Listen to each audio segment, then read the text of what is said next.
The Startup Hour, giving entrepreneurs education, motivation, and inspiration from successful entrepreneurs from all corners of the country.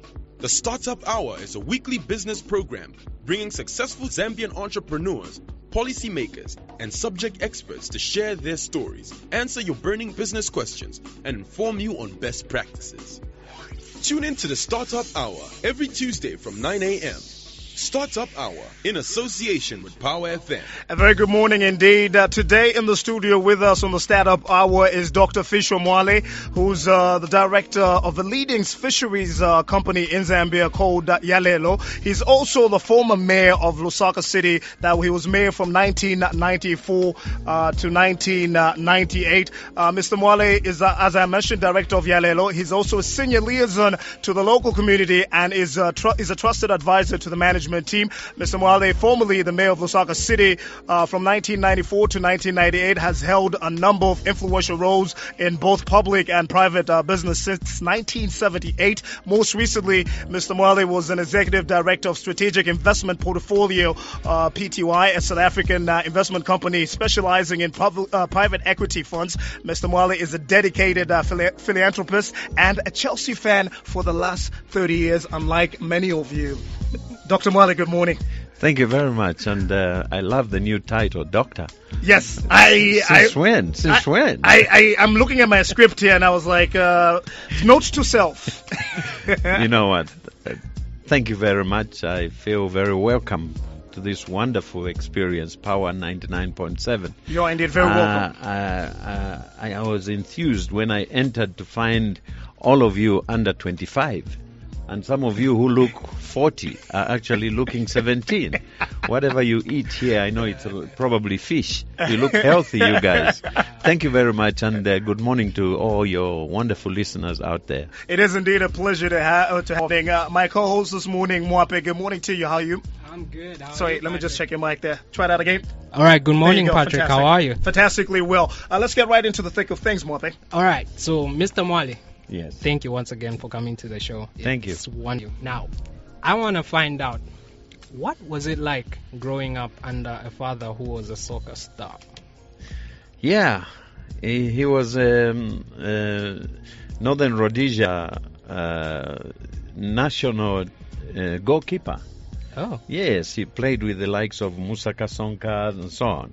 But he was called Chikwama. Chikwama? Yes. Because wallet, Mm. because whenever the ball went to him, he held it like a wallet holds money. Mm. So, and those were dollar days, and I think they used to go to Salisbury, to Lubumbashi, and so on, Oh, wow. to play with some of the toughest teams. So, but growing up under a sports figure like him, I ended up loving sport, and in my early years, I played a lot of football. I was a goalkeeper at Lusaka Boys School, Kabulonga, and then went to Munali, and from there to university. I also played international football at university.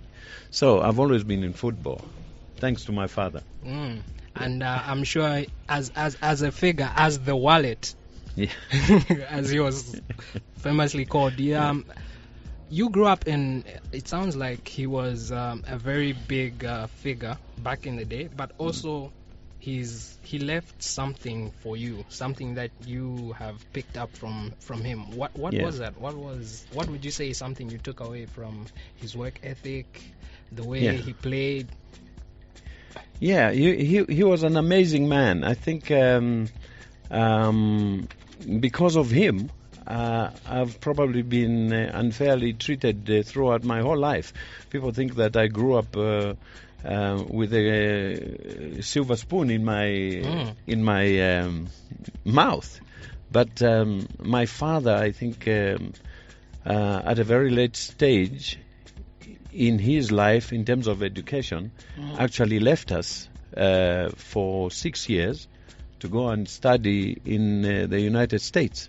And this was, he left like in the 1950s, just 59 or so, and they came back in 1965.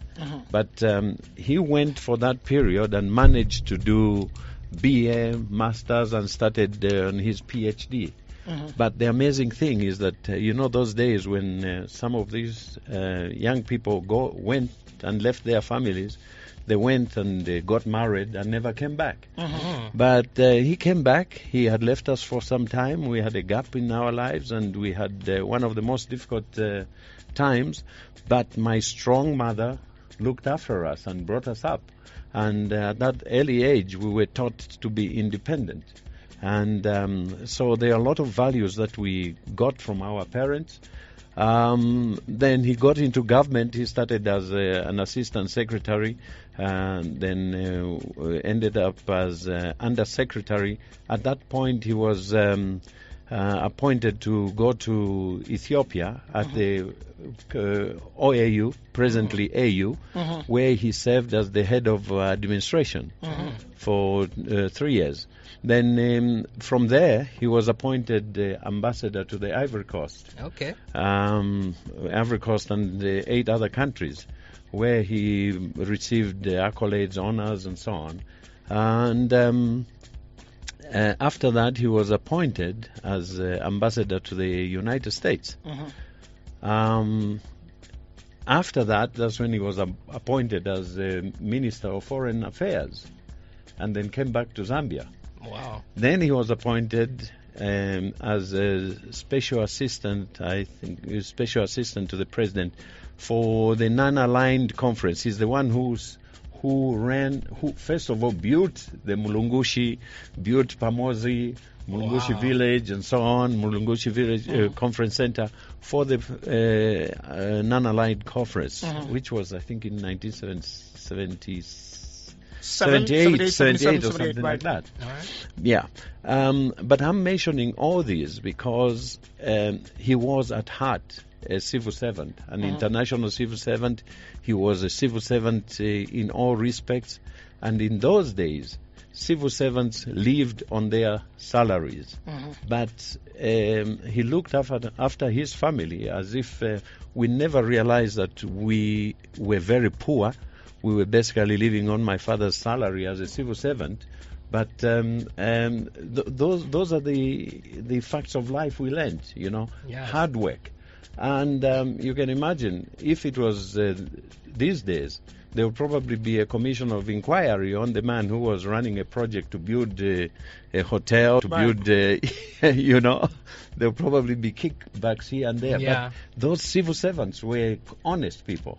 So it's safe to assume that your entrepreneurial spirit did not come from your father's side, him having been a civil servant. Where did you get that spirit of enterprise? Desperation. When did that come about? The epiphany, my reawakening. I think after I left university, during university, no, let me go back a bit. The time I was in secondary school, because of my father's travels and so on, we used to go to West Africa and so on. By the way, I was born, bred, and educated in Zambia. I've never been out of Zambia, contrary to many assertions that I never went to school outside Zambia. I went to Mwale, I went to Kablonga, I went to Lusaka Boys, I went to the University of Zambia, period. But when I was at school, secondary school, in my last year and so on, because I used to go to West Africa, I would bring clothes. I was one of the best dressed students those days, because I would travel and buy cheap stuff and come and sell here. Nice. So I started selling goods and goods during the time I was in secondary school, which increased when I was at university. At university, I even set up, I think, one of the first discos in those time. Whoa. And forgive me the term, but I used to call it ecstasy disco. Okay. Not anything to do with drugs and so on, but just the excitement, ecstasy. Yeah. So I was doing a lot of tumakwebo, to the extent that I could even afford to go on holiday with my girlfriend to Europe. Because those days a ticket used to be like 200 kwacha and so on. But I started a long time. Then after school, I joined Zambia Steel and Building Society, Zambia Steel and Building Supplies. as a management trainee, and within 3-4 months I was appointed branch manager in Ndola and acting area manager. Then I was supposed to go for further studies, and something happened to me. I used to have some problems with my immediate boss, you know, and I think my arrogance, where at one time I told him, I said, look, I actually don't want your job. I want to be managing director of Indico. So it was the arrogance of youth. But something happened where I was fired a month before I left for a 2-year training to the UK. The reason is that we were not allowed to take checks from clients, customers. It was cash business, but I used managerial discretion. And I think this check was about 30 kwacha or something like that. And the check bounced. And I think somebody somewhere looked this as an opportunity to suspend me until the time for my trip came and so on. But that experience taught me one thing. I said to myself, I would never be employed by anyone again. Never. So I went into the street. I had an expectant wife. I moved back to Lusaka and started hitting the road, selling TCB products, hair products. And I learned one lesson. First lesson, you are going to make money if you sell or deal in products which women love. Secondly, food. You never go wrong. You never go wrong. I made so much money selling these women products. I don't know if you remember. Those were the days of Jerry Curls and so on. That money was coming out of my ears. So then I think my marketing skills were noticed by one of the most prominent entrepreneurs at that time, Mr. Musa Siame, who was the owner of Mutende Investment. And the boss who had fired me had realized the mistake. And he spoke very well to Musa Siame about me. We became great friends with my boss because we made up. So interestingly, introduced me to Musa Siame, and Musa Siame offered me a job, and I told him, I said, Mr. Siame, I'm sorry, I vowed never to be employed. If you want me to do anything, it has to be a partnership. I was so kind of cheeky because I didn't even know who Musa Siame was. Wow. At that time, Musa Siame was like one of the millionaires, and he was the black Sadanis. If he had worked with Sadanis at the time. So, as I said, once again, the arrogance of youth. And Musa said, okay, we go into partnership. You take 30 and I have 70. I said, yeah, sure. This is what I need. He gave me a car, he gave me office and so on. And so I was really high energy. And those were days of import licenses, bringing in goods and so on. Within a very short time, I think Musa realized my qualities and so on. And he asked me if we could go into partnership and buy a finance company which belonged to Anglo-American, which was called Dongre. That time it was arranging finance lines of credit for the mining sector and the companies on the mines. Yes. And we negotiated and bought that company.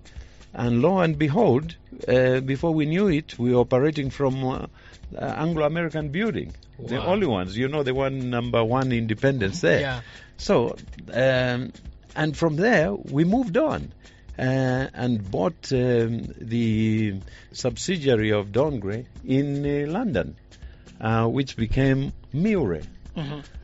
So within a very short space of time, from walking the streets, I was walking the streets of Europe.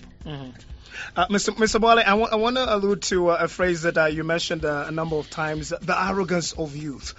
How was it different being a businessman back in your days and being a businessman today, as you see it, or with your experience now? Yeah. Well, I'll jump all that. I always say that a businessman in Zambia going through what we go through can be successful anywhere in the world. We have some of the most unique challenges here, which once you succeed in this environment, I think you can take on any Nigerian or any American or any Chinese anywhere else.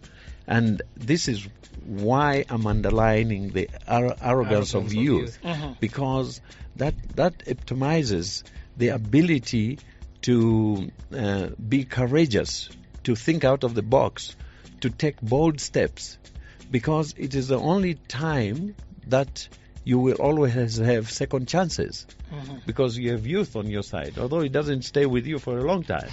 So, and this is what I'm saying. This is my message, that the youth of nowadays, you see, relatively speaking, we probably have the same challenges. It's just that I think now you are probably more equipped. You have so much at your fingertips to make executive decisions before you're even an executive. You have the internet. This is an information age. For us, we used to work with the telexes. By the time the message arrives where it's going, 2 days. 2 days later. The parameters have changed. So decisions now is instantaneous. So you have so many advantages. This is why I sit back and listen to the youth out there who start to complain about things which I think it just takes sneezing through your handkerchief and you've unblocked your nose. I wanted to ask, talking about balancing, you said when you started Ecstasy, the club, not the, the club, you were a student at the time. And I know a lot of entrepreneurs who are juggling having a job and starting a business. Yeah. How did you find that balance of being a student as well as running a nightclub, selling clothes? I'll tell you what. When I was leaving Mwale, it was the class. By the way, Roy Clark was my teacher. Geography teacher, actually. Yeah, and also my art, my theater club patron. It was a class of the most brilliant students who had been collected from all over Zambia. Yes. And put at Mwale. Now, I joined that group midstream because I don't think I would have qualified. Okay? Because these were brilliant guys. Top. And most of them were losses. Now, I'll come to that because it's related to what I'm doing now, fish. Okay? People who eat a lot of fish, I naturally become very intelligent mathematically and the calculative subjects. It's a fact. Fish helps in the development of the brain. So, because I couldn't understand, I said, this class, my friends, they are from one province, but they were the best in the mathematics and the physics and so on. That's where I was thrown. Now, when we went to university, it was the highest intake of university students at that time from one particular school. But there's a methodology as to how you study at university and in high school. It's coming to the management of time. Yes. And focusing on what is relevant and what is important. By the first year, I tell you, half of my most intelligent students had dropped out because they couldn't cope with university life. So, lesson number one, always spend time learning the tasks before you. There is always a strategy to maximize maximum efficient and the best utilization of time to produce results. You just breathe before you do something, and you will find a plan which will ensure that you attain your objectives. My objective was to pass, and pass good, throughout my whole university period, it's one where I enriched myself because I knew what I was doing. At the same time, I had a comfortable life because I was doing some business. You can have a lot of time at university by learning and doing what is relevant. And that's what I was doing. So, you learn how to multitask at that level, which helps you in life. Yeah. This is the Startup Hour. We're talking to Mr. Fisho Mwale, who's the director of a leading fisheries company, Yalelo. He's also the former mayor of Lusaka from 1994 to 1998. We'll take a short break, and when we do come back, we'll get more into the business that Mr. Mwale is into now. Stick around. The Startup Hour, giving entrepreneurs education and inspiration from successful entrepreneurs from all corners of the country. Welcome back to the Startup Hour. In the studio with us today is Mr. Fisho Mwale, who's the director of a leading fisheries company, Yalelo.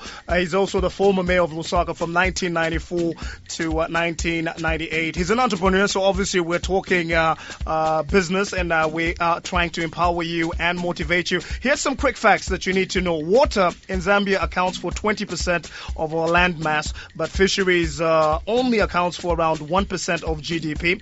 Currently, the country produces about 85,000 tons of fish against an estimated demand of 145,000 tons annually. And another interesting fact that I came across, Zambia's existing potential for cage culture is 18,486 hectares of water and at least 700,000 tons of fish per annum. Against this backdrop, Mwape, you can pick it up from there. All right, so Mr. Mwale, we've heard the facts. Zambia is blessed with land, we have water everywhere, but why aren't we producing enough to feed ourselves? Mwape, what I love about that question is you said we've heard the facts. We've heard the statistics. Yeah. You know, one of the weaknesses that we have, even as businessmen and as Zambians, is that we fear statistics. We avoid statistics, and we don't even take heed of some of these statistics. True. Okay, statistics is an analytical tool which we must embrace and use. If you are incapable, just get a consultant to help you interpret those statistics. And this is what brought me to where I am now in terms of fishing. I can tell you 4 years ago, I didn't even know how to spell aquaculture. As I said, sometimes it's necessity which gets you into certain businesses. I was sitting one day and starting to think that, damn, what am I going to do next? I had gone through probably every conceivable business, both here, outside, and done this and this and this. So I was finding myself twiddling my thumbs, and I said, maybe my grandfather gave me this name of Fisho in order to be in fish business. I tell you, it has nothing to do with fish business. But it's immediately got me thinking, the fish business, why don't I go into fishing? Then I started doing a little bit of reading and found, remember I said that you guys you have an advantage, you have so much information out there. I found aquaculture. I said they are doing this thing in the Far East and so on. Here we have so much water. Yes. Why don't I start? I took a trip, I went to Siavonga. Fortunately, I met one or two people who knew so much about aquaculture, and I got interested. Within 3 or 4 months, I decided to settle back here in Zambia and started reading about aquaculture. I read about aquaculture.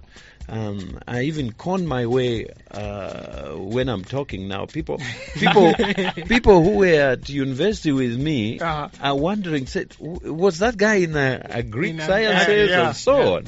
You know, because it's such an exciting thing where I'm passionate and I'm just absorbing, assimilating as much as possible, because it is an easy field if you take your time out. And the natural resource is out there. That's those statistics. So, the first guy who I met, he's phenomenal. He knows his stuff. He's Salim Dauji, who taught me about it. We went into partnership together and so on. Later on, we went our different ways. Then I decided that, look, I've had so much heavy background in financing, in debt, in venture capital. Let me go out and look for someone of like mind who can come and invest, and I'll use my goodwill. Yes. I'll use as my equity. Okay, so I found an investor who came in and said, "Look, Fisho, you don't have any money, but we'll give you 10%. But you put in sweat capital." I said, "I'll move the company. I'll find the land. I'll find the area. That was my capital. That was my sweat capital." Mr. Mwale, you mentioned two interesting things here. Passion.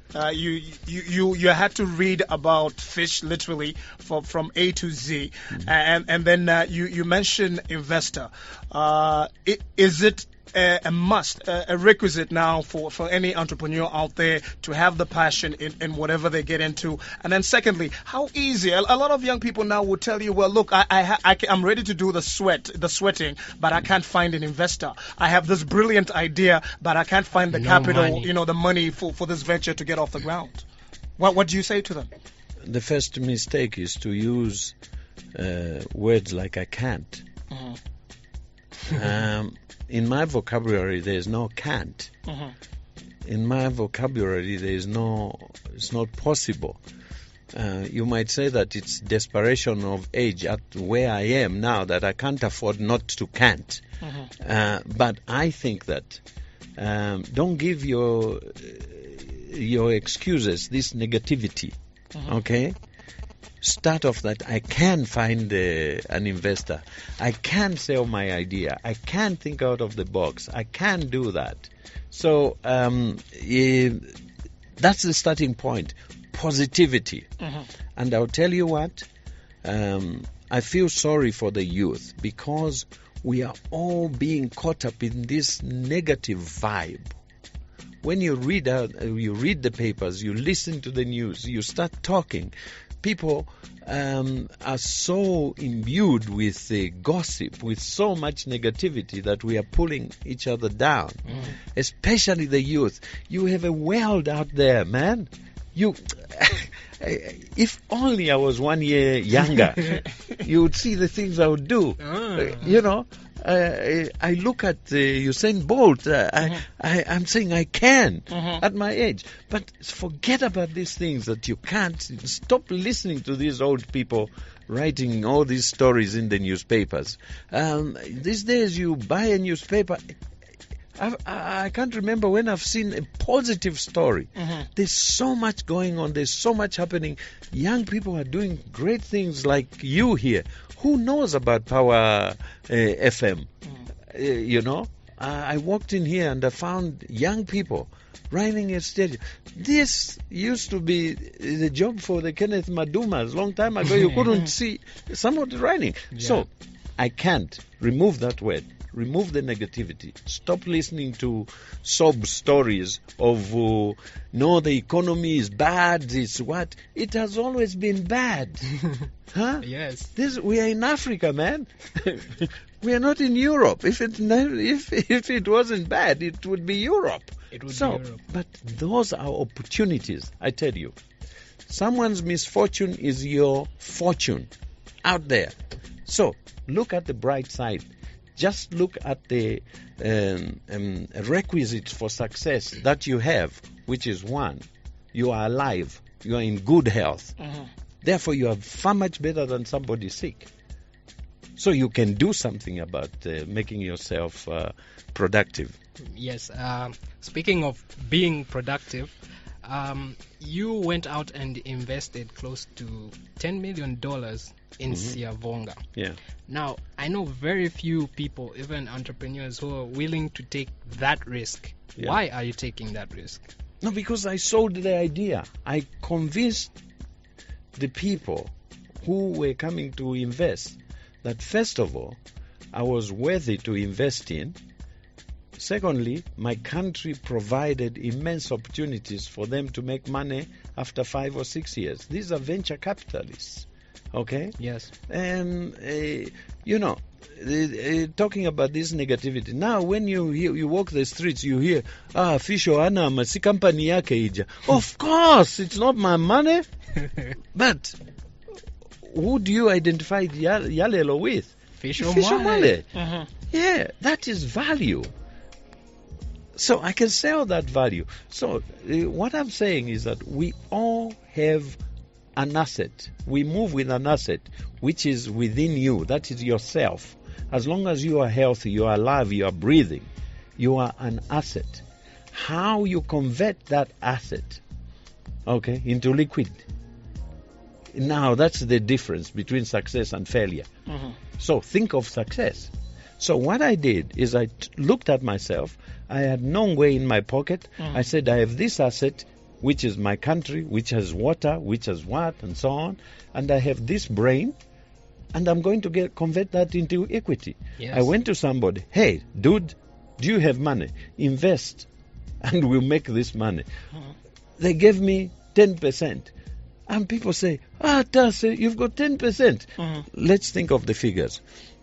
In the likely event that 5 or 6 years from now, that company, Yalelo, is valued at $50 million, Mm-hmm. who will be laughing? What's 10% of... $50 million. Exactly. Mm-hmm. I see you. At my age, I'll be driving a Maserati. Yes. So, the point is this. When starting a business, let's not think of this sole proprietorship to makatikati. Those are 1950 type of business. Mm-hmm. Get together as young people. Share ideas. Pool your resources, okay, and your energies. Mm-hmm. Shared risk, shared profit. It is better to have 10% of something than 100% of nothing. Start thinking of working together. That's how people move in this world. We're talking with Mr. Fisho Mwale, who's the director of Yalelo, a leading fisheries company. He's also the former Lusaka mayor between 1994 and 1998. Before we take a break, Mr. Mwale, I want to give you some another quick set of facts. Zambia should target to reach a moderate 300,000 tons level production in the next 5 years. You alluded to years in your earlier statement from natural and aquaculture fishing at approximately or roughly $2,000 per ton. Now, the country can earn a gross income, according to experts, of about $1 billion, providing about 3.4% to the carried GDP of 188 billion kwacha. Just some figures for you to take note of. We take a break, and when we come back, we'll discuss more on these facts and also touch more of on some of the challenges that you went through as you were setting up Yalelo. We take a break. The Startup Hour, giving entrepreneurs education, motivation, and inspiration from successful entrepreneurs from all corners of the country. Sipu sipu, I'm a sipu sipu. I don't know what I'll do, Govanda. I'm a sipu sipu. When I'm low, my day going slow. Ndifuna jaguma chupa santanza bale yanga. When I'm sitting, ndifuna something tasty. Yeah, already don't ndifuna. I'm a sipu sipu. I sipu sipu. I'm a sipu sipu. I don't know what I'll do, Govanda. I'm a sipu sipu. I'm a sipu sipu. Just make a tanga niko panda. I'm a sipu sipu.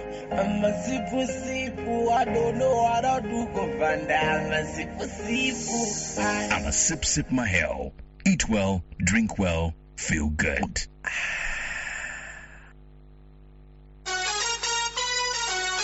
The Zambian Lotto jackpot now stands at a whopping 2,335,900 kwacha. What? 2,335,900 kwacha. What can you do with this kind of money? Visit our Lotto agent kiosk to get the Lotto tickets and play it. You could be the freshest millionaire in town. Follow the draws on ZNBC every Tuesdays, Thursdays, and Saturdays at 21:30 hours. Zambian Lotto. Don't just dream it, play it. Play the Lotto game that will make your dreams come true. Zambian Lotto. Don't just dream it, play it.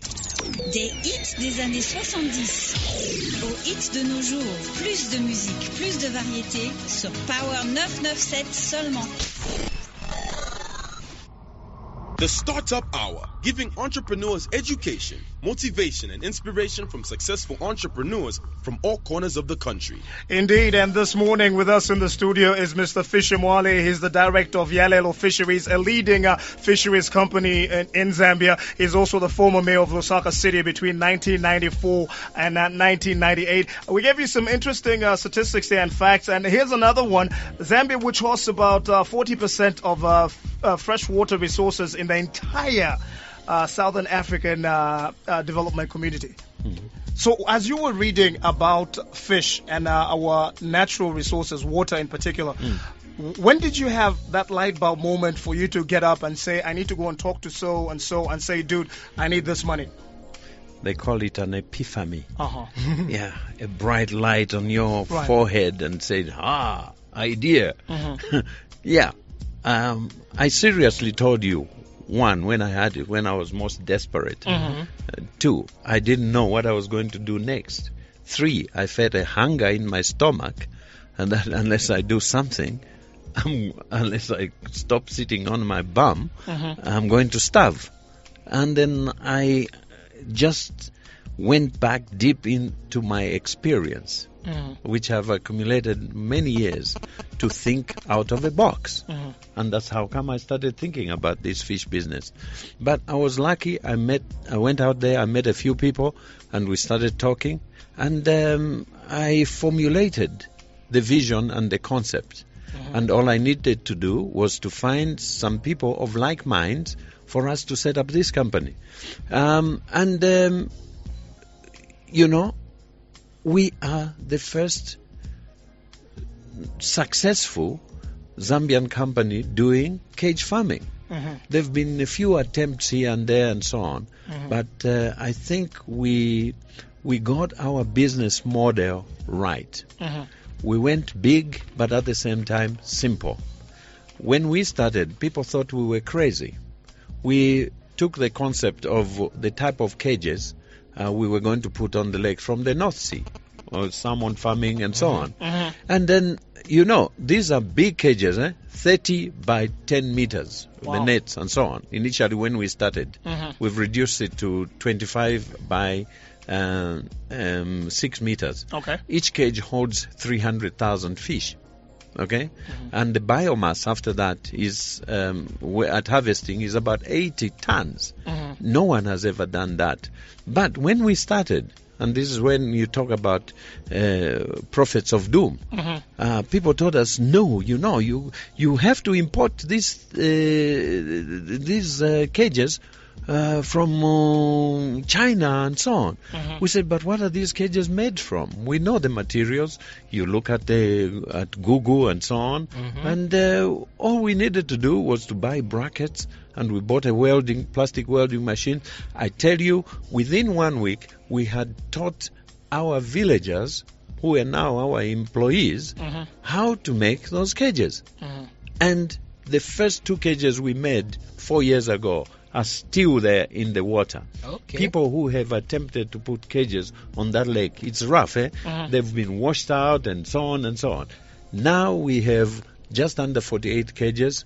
Soon we'll be reaching our optimum for one site, which is 48 cages. We are going to be producing 7,000 tons of fish per year. Now, how significant is this figure? I'll tell you what. There have been companies who've been engaged in fish farming for the past 20, 25 years. True. The maximum they have produced in terms of tonnage per year has been 1,400 tons. Within 3 years, we are soon going to hit 7,000 tons. This is why that project is now being looked at, even in sub-Saharan Africa, as one of the most successful. But tell me, the obstacles. One, it is attitude by our own people. First, they thought we were crazy. Secondly, they said, ujachita chani manje. Afunta manje. You see, this is the attitude, and I give this example.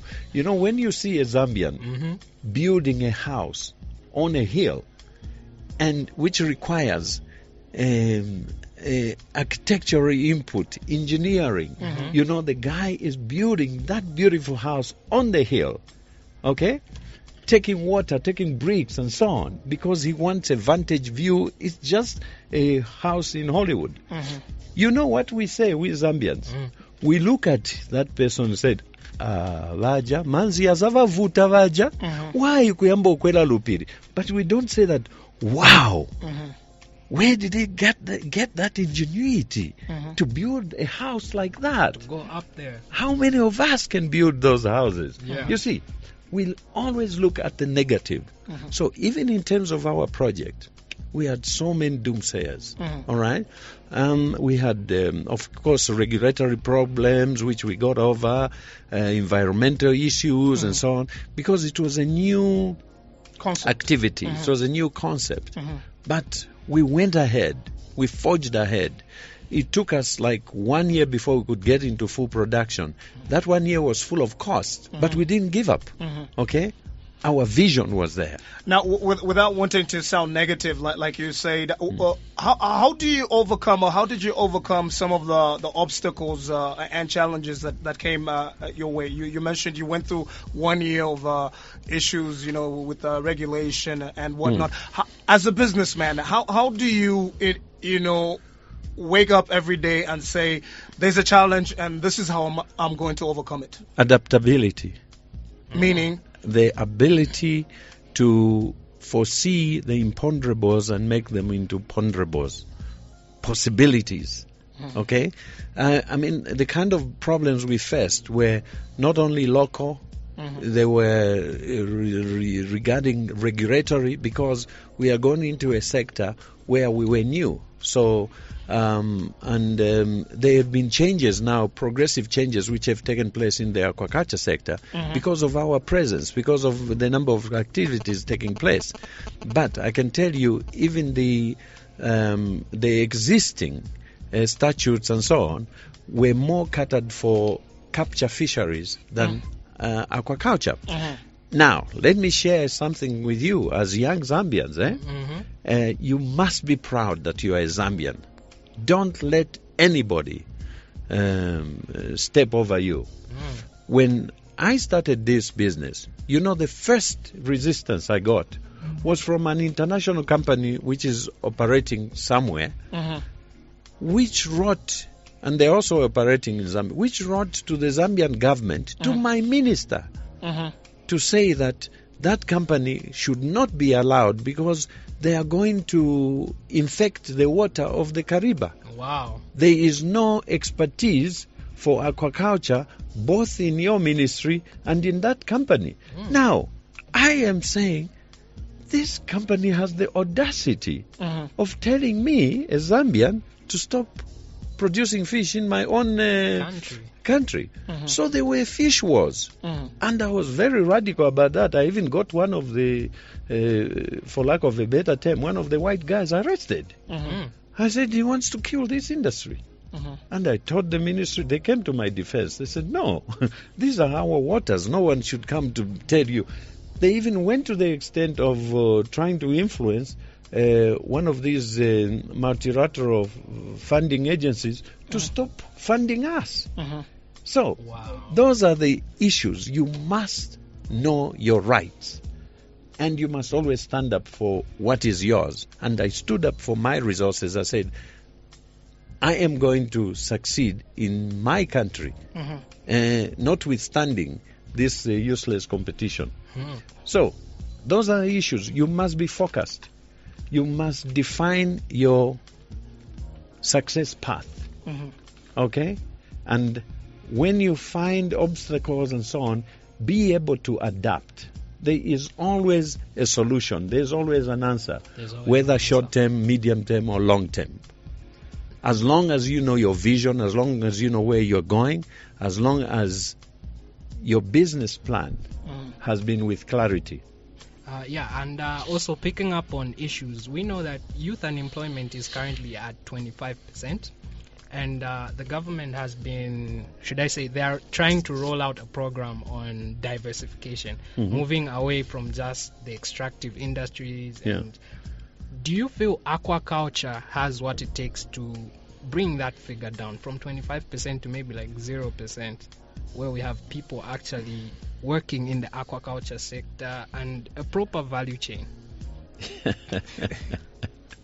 I'm an idealist, yes, but also I'm pragmatic. You can never have a perfect situation where you obtain 0%. Right. Let us be real, okay? But I can tell you that the youth, you have what those who are not youthful have on your side. You have time, okay? So sometimes a little patience and a little strategic approach to certain issues will help, okay? So the government's attempts to diversify are noble and are practical. And I would like to see more engagement of our youth in the agriculture sector. Yes. All right? Because you will get an honest, down-to-earth, good standard of living if you engage in the production of food. Remember I told you about 2 businesses. Right. I didn't mention the third one, which is death. Because undertakers, there's always a business Right. there. But food, and I think women's products, you never go wrong. I'm taking notes here. You never go wrong. Now, Mr. Mwale, it's unfortunate we're running out of time, but just one last question that I want to ask, and it's funny that you since I'm youth, I'm running out of time. It's funny that you mentioned it. I wanted to take you back to your earlier statement, which was back in your heyday, in your much youthful day, should I say?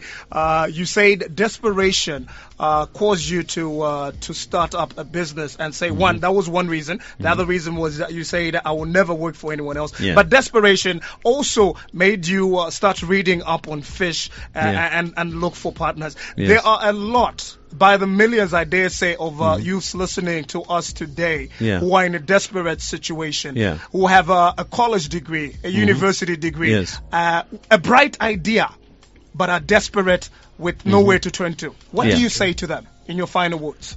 I think continue searching. Continue borrowing that 10 pin and go into an internet cafe and use it productively. If not, to create your own product or niche, or to develop your own idea. But I'm saying that you have more advantages than what we had. You won't believe it, but those days we used to find it easy to walk from here to the university because there was no transport. Yeah. Now you can jump on a minibus for what I consider relatively small change. Okay? So there are all these pros and cons, yes. But when I'm using the word desperate, it is in a positive sense. Okay? In the sense that here I found myself without a job. I was desperate for a job. I said, I can't find a job, and I don't want to find a job. So my desperate state started making me think of ways and means. Okay?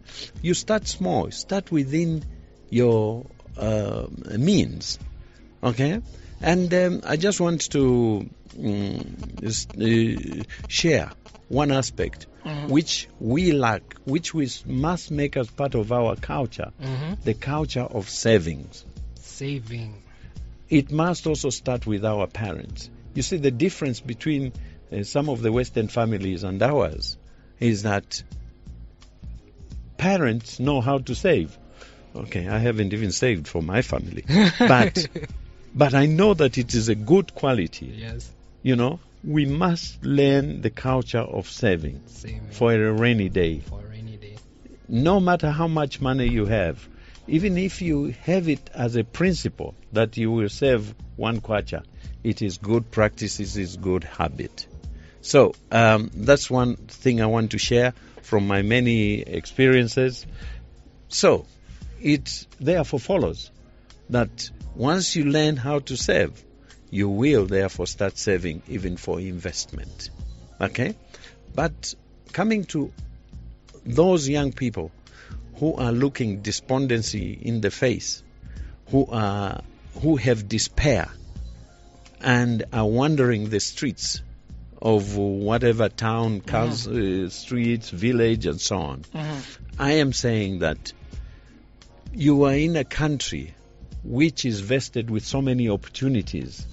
We are far much better off than our neighbors. We are far much better off than many countries in this world. I know that you can never share poverty sometimes, and it's difficult to tell someone who doesn't know where their next meal is coming from.